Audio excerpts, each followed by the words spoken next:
pathian in hun thatak mai min pe a tukina hian I ka zai ma hian thuma hi nei ve zoi hi ka du ve thina ting hun khuwa pathian in hun thatak mai tukin zinga min pe a pathian chunga lom thu ka soya nima phai lenga hun kan manga chuta chuan kan hun man na a ka thin lunga thu lo lut hi ka phone a hian ka type ngal char char boka chu chu karon chiar chuak boka nga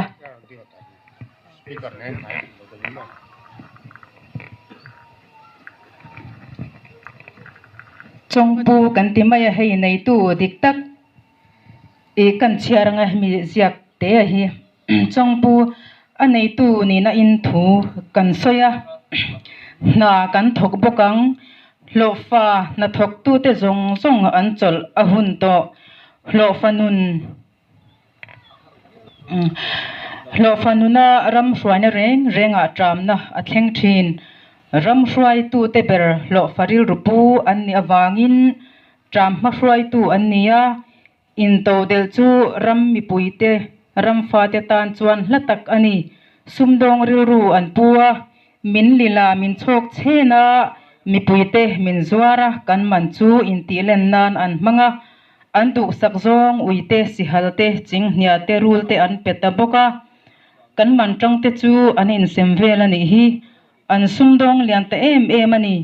ram mi puite kan har angai sumdon nan in mang to lawang u kan ram hi idu duwa iti kwal reng tur ani lo ram chulal pa ta ani sin aram nei tu dik tak hian iswa sama iroka ililama ithil swal ti sumdon na huna isiam mek himo ita dik tak ani lawa aram nei tu dik tak aron cheve to don ani I in tiro puina te zong nen iral hun ta iral lai hian imit po athim lawanga I tha po ala thum lawa I chak wang lai takin nang chu ti top ini ang ram hi tin thar ani anga rore tu thar turte an lo chuak don sia ti hi miron pe ha hi ka ziak ta ania tin Israel telal sola lalpan ahnol nu khan sola khan Israel te chunga ro larel reng ma sila ati boy tu turin pathian in ram huai alu atir lu tani kha lal sola ram chu nol ania lal na chu ram huai ti boy mai ania to wangin pathian in lal thar atana davida shia ka thiangin kan tun huna po hianin riak thi loka lo om reng chu pathianin din chhuatira laltir atum ve to ni ti hi karon soitel duwa thuma hi nei hi ka du ve sia milo sathiamula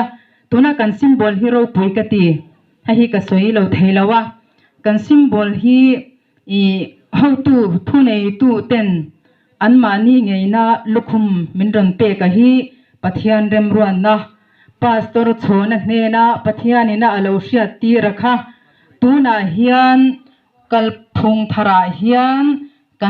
kan pathianin symbol mangin he kalphung thar ministry a hian ro rel atumani ti hi zoram mi puite hian hre tharila tin pastor chhona hnena alo hriat tir amutir angin kan chiaranga tin lallukhum nei tu khan lallukhum kha achoi kanga puanwar sin luchunga chuan a ngatta a ti chuan lukhum tu chuan ma ashwaya tin lukhum nei tu chuan kha em rengro inram din chuana tur ani kha lukhum changtu hian min en ngun anga yang atiani lukhum nei tu hian min en ngun anga yang kha inram din chuana tur ani kha ti in lukhum chungchanga khan pastor chhona hnena kan pathianin alo hriatir sa reng to nia chumi tram chu tuna hian a hun kan lo thleng tran ta meka kan pathianin leihmasa le awan masa tuifin riat omna leihmasa le awan masa ati boral angkhan tram masaram hi kan tun huna kan pathianin ti boral atuma ngai te wan thar le thar chu ka muta alo langta ati angin wan thar le thar hun din thar na hun tuna hian zorama kan pathian I thipui ang main ZPM policia hian aron tle lutani ti hi hairual ani tolova chuwangin in tin mitin te hne na chanchin tha kan ti bible kan muang khan mite berte po in aina in phak towanga heram thar policy kalphung thar policia hian kan pathian hi achenga a om mun ason to ani ti hi kan riat angai katia kan ram atidam leng ti kha karon sadona hey thil thalo ti tu te awangin in tulungai du sula vello taka ti tu te chu otbuk hek su lobet angin a thukin an lo om thuayanga nimhring angin an la vuai don sia ti ania pathian hing lamri reng chung sia thil sual ti te pathian hing lam reng chunga ei ruk te hlep ruk te mire thei diriama I man ruwa mang tu te pathian hing awanga pathian hing anarana I lam thin tu te adu lo zong thil ti le si te kan ni thina wangin kan pian non angai towa kharau dik tak kan chan angai towa I tuna ero hi chuan du ti pui thei tharau kan chan awang hian kan ram chu heti hi ni zota chu wang chuan kalphung thar ministry a kan pathian a om to awangin a om mun ason to awangin tuna hianin mitin te hne na chanchin tha eng lo thleng tur hi tun hun atan hian ani don lo mi kan eng kan chit chhuah na hun tur chu ti ka lo ngai tua ula chu wang chuan I kan nam kan chi te kan ram te adam theina turin lalnu es thri drama po kan hmuwa zoda ho chu hun khata in hor khom salati ziak te kan hmuani chu tiang chia chuan tun hi hlim hun alani lova I kan hlim thailo ani kan hlim na tur chuan kan ram le kan nam kan chi te kan hima kan dam theina tur ero chuan I ti tur kan nei ani pathian lama kan hoi mai hi ania kaini chuan thil ti theina te chakna te kan nei lawani kan thupuya hian chakna ni lovin thil ti theina po ni lovin ka tharau zo kin le ti ania he thupui hi a tha em maya kan pathian ina min pe ka hi central BJP ania kan rama chuan MNF ania an lalani thu an nei ani ti chuan an chakna an lalna mangin tuna hian an thil ti theina mangin mi puite mi mol tak tak mi berte te min ron thlem le dona chuta tak chuan pathian tharau zok hi ani kaini ta na namin tho sak tu tur chu wang chuan chakna ni lovin thil ti theina po ni lovin ka tharau zokin le ti tu kan pathian lam hi kaini chuan kan hoi tapa ilam kan lo hoi mayani elalpa ti kha ani mayani kaini chuan eng ma chuan tur kan nei velo kan pathian tharau zok thil ti theina chau hi kan ma chuan kan nga chu alo ni sia kan ram atidam leng ti kha kan ram adam theina tur tak takin min ti dam atum to awangin chumi hla chu I karon hla nanga kan ram tidam tur chuan a chunga chengte kan poimo em ani ti kha in retharila chu wangin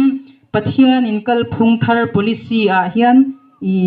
om mun asona ro rel na thar din adu to awang hian ram mi poite har chuak turin karon ngen lom mol cheu I kan ram tidam turin karon ngen tak zet cheu ni ti ha kan soile lukange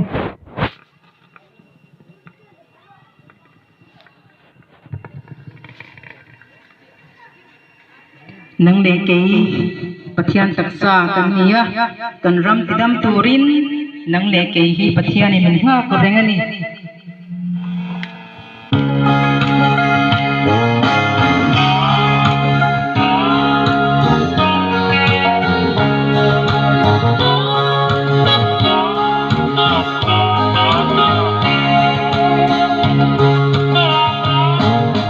Hãy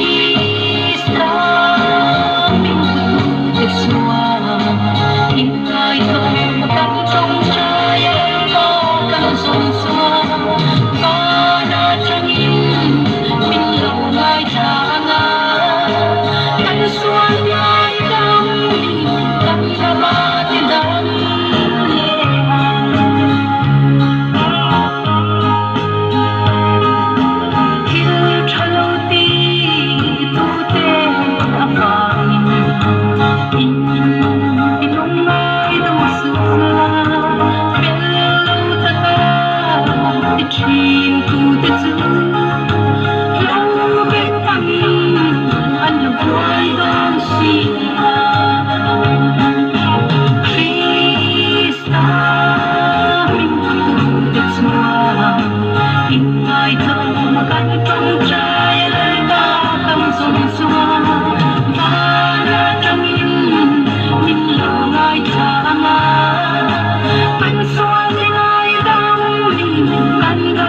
na lalpan kan ramtan mal min som sok sila kalphung thar ministry a lalpa hun tuna hian aron lu ame ka wangin kan hlathu te kan thu soi te zoram mi puite thilunga thiangin lalpan chu chu hne na chang turin min te lu sak je ro se kalome